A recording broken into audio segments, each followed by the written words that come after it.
আমাৰ ছাত্ৰ-ছাত্ৰীসকল তোমালোকৰ কম্পাৰ্টমেণ্টেল পৰীক্ষাৰ ৰিজাল্ট হৈ গ'ল আৰু এতিয়া বহুতো প্ৰশ্ন আহিছে যিবিলাকে পাছ কৰিছে তেওঁলোকে এডমিশ্যন কেনেকৈ বা ক'ত ল'ব বা যিবিলাকৰ বেয়া হ'ল তেওঁলোকে এতিয়া কি কৰিব তেনেকুৱাকে ভাবি পোৱা নাই বা বহুতৰে এটাই প্ৰব্লেম হৈছে যে নাম্বাৰটো একে আহিছে যিটো মেট্ৰিকত পাইছিল সেই নাম্বাৰটো আকৌ কম্পাৰ্টমেণ্টেল পৰীক্ষাটো পাইছে গতিকে তাৰ ওপৰতে ভিডিঅ'টো প্ৰস্তুত কৰিম আৰু লগতে দুই এটা কথাও ক'ম তোমালোকৰ লগত প্ৰথমতে মই পাছ কৰা ছাত্ৰ-ছাত্ৰীক এডমিশ্যন কেনেকৈ ল'ব লাগে বা ক'ত ল'ব লাগে মই জনাই দিওঁ বা আৰ্টছ নে সায়েন্স তোমালোকে কি কৰিবা ছাত্ৰ-ছাত্ৰীসকল তোমালোক যিবিলাকে পাছ কৰিছা প্ৰথমতে অভিনন্দন জনালো আৰু চেনেলটো ছাবস্ক্ৰাইব কৰিবা বুলি আশা কৰিলো কাৰণ এই চেনেলটোত তোমালোকক বিভিন্ন ধৰণৰ প্ৰশ্ন উত্তৰ ফাৰ্ষ্ট ইয়াৰ দিয়া হ'ব লগতে তোমালোকৰ উপকৃত যিকোনো নটিফিকেশ্যন বিলাক দি থকা হ'ব আলোচনা কৰা হ'ব ছাত্ৰ-ছাত্ৰীসকল তোমালোকে যিবিলাকে পাছ কৰিছা তোমালোকে এডমিশ্যন তোমালোকে ল'ব লাগিব প্ৰথমে তোমালোকে যিটো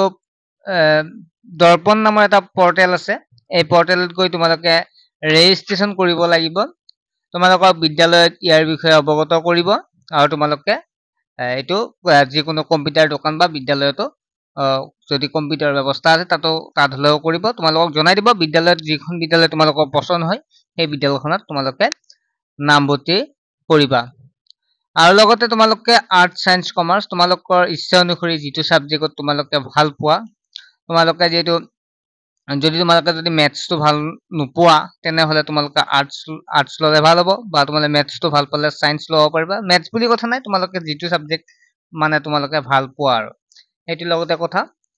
তাৰ পিছত নেক্সট তোমালোকে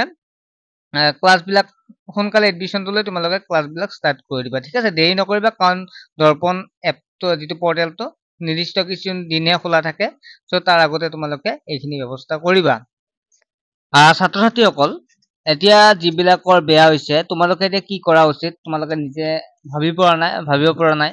বা অভিভাৱকসকলে অলপ বিবাঙত পৰিছে কি কৰিব লাগে বা কি কৰিব নালাগে তোমালোকৰ বহুতৰে একে নম্বৰে আহিছে মানে কম্পাৰ্টমেণ্টেলৰ আগৰ নম্বৰটো আকৌ আহিছে বা কিছুমানে কৈ আছে যে মই ইমান লিখিছো নাম্বাৰটো কিন্তু নাহিল বা মোৰ বেয়া হ'ল তাৰ আগতে মই তোমালোকক জনাই থওঁ যিবিলাকৰ বেয়া হৈছে তোমালোকে প্ৰথমতে তোমালোকে ক্লাছ 10ত এবাৰ এডমিশ্যনটো লৈ লোৱা তাৰ পিছত তোমালোকে যিটো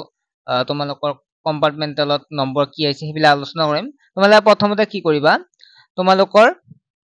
যে এডমিশ্যনটো লৈ লোৱাটোৱে মই ভাল দেখো কাৰণ তোমালোকৰ এবছৰ নহলে গুচি যাব কাৰণ প্ৰথম ইউনিটেক্স পৰীক্ষা ক্লাছ 10ৰ হৈ গ'ল গতে তোমালোকে সোনকালে এডমিশ্যনটো লৈ লোৱা ক্লাছ 10ৰ লাজ ভয় একো কৰিব নালাগে কাৰণ তোমালোকে কাৰণ মই এটাই কথা কৈ আছো আগতেও কৈছো যে মেট্ৰিক পৰীক্ষাটোৱে তোমাৰ জীৱনটো নিৰ্ধাৰণ নকৰে গতিকে তোমালোকে এডমিশ্যনটো লৈ লোৱা আকৌ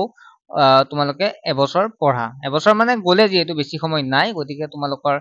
7-8 মাহ আছে তোমালোকে এডমিশ্যনটো লৈ কেনে পঢ়া আৰু যদি তোমালোকে টিউচন ল'ব বিচাৰা বা তেনেকুৱা টিউচন যাব মন নকৰা তেনেহলে তোমালোকে চিন্তা কৰিব নালাগে অনলাইন মাধ্যমত তোমালোকে 1 জুলাইৰ পৰা টিউচন ষ্টাৰ্ট হ'ব তোমালোকে যেটো WhatsApp নম্বৰ দেখা পাইছে এই নম্বৰটো তোমালোকে SMS কৰি 3 মাহত মাত্ৰ 200 টকাকে তোমালোকে পেমেন্ট কৰিলে তোমালোকে ক্লাছ বিলাক কৰিব পাৰিবা মাত্ৰ 69 কে লোৱা হৈছে এমাহত তোমালোকে